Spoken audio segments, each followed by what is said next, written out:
I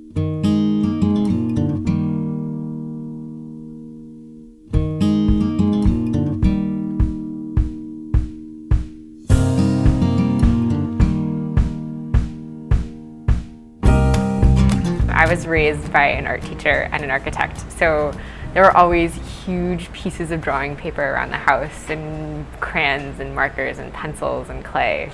And so I've always been creating things. In terms of writing, I actually started writing and reading really late. And when I first started writing, I used to write with both hands. The left hand would be a mirror image of the right hand. And so I would have like this double copy of whatever I was working on. But I've always loved stories and storytelling and setting up little displays of dolls and cups and little food I made out of clay and to tell stories about them.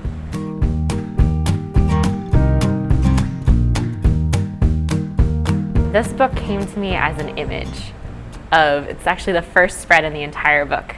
I got the image of the first spread and then had to figure out what was going on in the entire book. And I guess I'm most proud of the fact that I wrote the first draft in 2 weeks while working full time. And I don't know how I did that, but it just sort of magically all fell into place.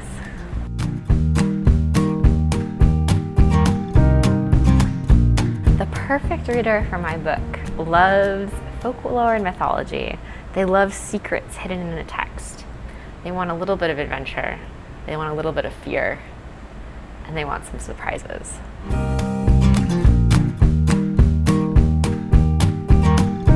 Everything I write goes to my critique partner first, and she's really wonderful, and she basically rips apart a manuscript and then lets me put it back together. And for me, that's actually really exciting because she pulls out the pieces that are working and rips apart everything else that isn't working, and I get to kind of piece the puzzle back together. And she's probably the biggest influence on how I write and leading me in the right direction. And it's gotten to the point where I can actually sometimes hear her voice in my head as I'm writing saying, no, you need more tension here. Would your character really do that? Or what would this visual look like? And I think she has the most kind of influence and effect on my work and my writing.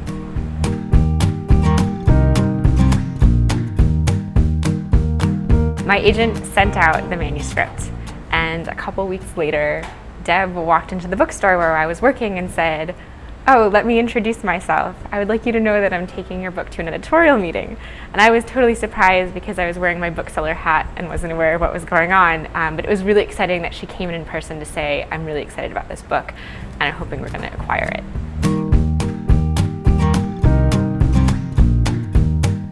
Baba Yaga is just the perfect image. So she rides around in a mortal and pestle. She has iron teeth and she has a house on chicken legs. And this house on chicken legs just has to be a visual. It has to be seen, which is why the book had to be a graphic novel.